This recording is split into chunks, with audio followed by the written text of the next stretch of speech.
എല്ലാവർക്കും നമസ്കാരം. PSC പരീക്ഷകൾക്ക് തയ്യാറെടുക്കുന്ന എല്ലാവർക്കും പ്രയോജനമാകത്തക്ക രീതിയിലാണ് 7ാം ക്ലാസ്സിലെ അടിസ്ഥാന ശാസ്ത്രത്തിലെ ചില ചോദ്യങ്ങളും അവയുടെ ഉത്തരങ്ങളും. ഒന്നാമത്തെ പാഠം മണ്ണിൽ പൊന്നു വിളയിക്കാം എന്നായിരുന്നു. 2 രീതിയിൽ പുതിയ തൈച്ചെടികൾ നമുക്കുണ്ടാക്കാം. വിത്തിൽ നിന്ന് പുതിയ തൈച്ചെടികൾ ഉണ്ടാക്കുന്നതിന് ലൈംഗിക പ്രത്യുൽപാദനം അഥവാ സെക്ഷൽ റീപ്രൊഡക്ഷൻ എന്നും, സസ്യങ്ങളുടെ വേര്, തണ്ട്, ഇല തുടങ്ങിയ ഭാഗങ്ങളിൽ നിന്നും പുതിയ തൈച്ചെടികൾ ഉണ്ടാകുന്നതിന് കായിക പ്രജനനം അഥവാ വെജിറ്റേറ്റീവ് പ്രൊപ്പഗേഷൻ എന്നും പറയാം. കായിക പ്രജനനത്തിന് പല രീതികളുണ്ട്. പതിവയ്ക്കൽ അഥവാ ലെയറിംഗ്, കൊമ്പൊട്ടിക്കൽ അഥവാ ഗ്രാഫ്റ്റിംഗ്, മുകുളമൊട്ടിക്കൽ അഥവാ ബഡ്ഡിംഗ്.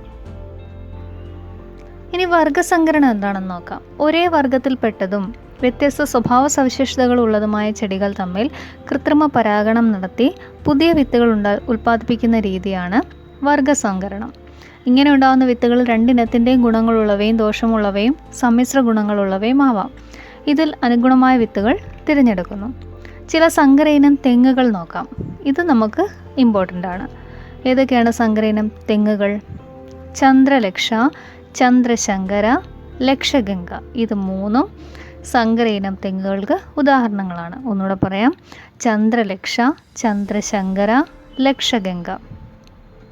ഇനി നെല്ല്, പച്ചക്കറി തുടങ്ങിയവയിലും ഈ രീതിയിൽ മികച്ച വിത്തിനങ്ങൾ ഉൽപ്പാദിപ്പിച്ചെടുത്തിട്ടുണ്ട്. നെല്ലിൽ ഏതൊക്കെയാണ്? പവിത്ര, ഹ്രസ്വ, അന്നപൂർണ. പവിത്ര, ഹ്രസ്വ, അന്നപൂർണ എന്നിവ നെല്ല്. പയറിലോ? ലോല, മാലിക, ഭാഗ്യലക്ഷ്മി, ജ്യോതിക. പച്ചമുളക് ഉജ്ജ്വല, ജ്വാലാമുഖി, അനുഗ്രഹം. അത് ആ പേര് കേൾക്കുമ്പോൾ തന്നെ നമുക്ക് ഓർത്തെടുക്കാൻ പറ്റുന്നതാണ് അല്ലേ? ഉജ്ജ്വല, ജ്വാലാമുഖി, അനുഗ്രഹം. അടുത്ത വെണ്ട, കിരൺ, അർക്ക, അനാമിക, സൽകീർത്തി. ഇതൊക്കെ വെണ്ടയുടെ സങ്കര ഇനങ്ങളാണ്. പിന്നെ വഴുതനങ്ങ, സൂര്യ, ശ്വേത, ഹരിത, നീലിമ.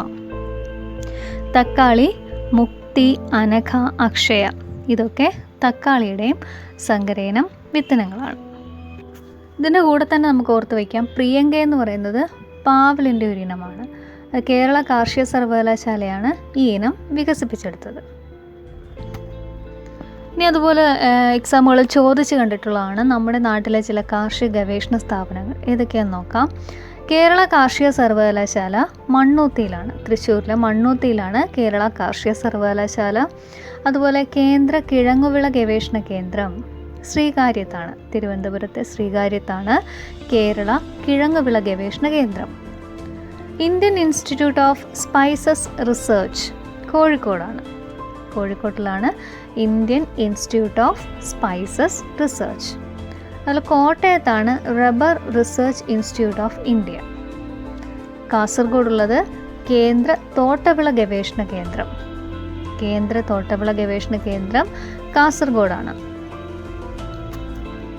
ഇനി റൈസോബിയം ബാക്ടീരിയയെക്കുറിച്ച് നിങ്ങൾ കേട്ടിട്ടുണ്ടാവും. ഇതും എക്സാമുകളിൽ ചോദിച്ചു കണ്ടിട്ടുണ്ട്. സസ്യങ്ങളുടെ വളർച്ചയ്ക്ക് ആവശ്യമായ ഒരു മൂലകമാണ് നൈട്രജൻ എന്നറിയാം. അന്തരീക്ഷത്തിൽ നൈട്രജനെ നേരിട്ട് വലിച്ചെടുക്കാൻ സസ്യങ്ങൾക്ക് കഴിവില്ല. ജലത്തിൽ അലിഞ്ഞു ചേർന്ന നൈട്രേറ്റ് ലവണങ്ങളാണ് സസ്യങ്ങൾ വലിച്ചെടുക്കുന്നത്. എന്നാൽ ചില ബാക്ടീരിയകൾക്ക് അന്തരീക്ഷ നൈട്രജനെ നൈട്രേറ്റ് ആക്കി മാറ്റാൻ കഴിവുണ്ട്. ഇത്തരം ബാക്ടീരിയകളിലൊന്നാണ് റൈസോബിയം. പയർ, തൊട്ടാവാടി, കൊഴിഞ്ഞിൽ, മുതിര, ഉഴുന്ന് തുടങ്ങിയ സസ്യങ്ങളുടെ വേരിൽ ഇവ വസിച്ച് അന്തരീക്ഷ നൈട്രജനെ വലിച്ചെടുക്കുന്നു. ഈ സസ്യങ്ങൾ നശിക്കുമ്പോൾ സസ്യപോഷകങ്ങൾ മണ്ണിൽ ചേരുന്നു. ഇതുമായി ബന്ധപ്പെട്ട മറ്റൊരു ചോദ്യമാണ്, ലോകത്തെ ഏറ്റവും അധികം ചണം ഉൽപ്പാദിപ്പിക്കുന്ന രാജ്യം ഇന്ത്യ. ലോകത്തെ ഏറ്റവും അധികം ചണം ഉൽപ്പാദിപ്പിക്കുന്നത് ഇന്ത്യയിലാണ്. അപ്പോൾ ഇത്രയായിരുന്നു ഒന്നാമത്തെ പാഠത്തു നിന്നും ചോദിക്കാൻ സാധ്യതയുള്ള ചോദ്യങ്ങൾ.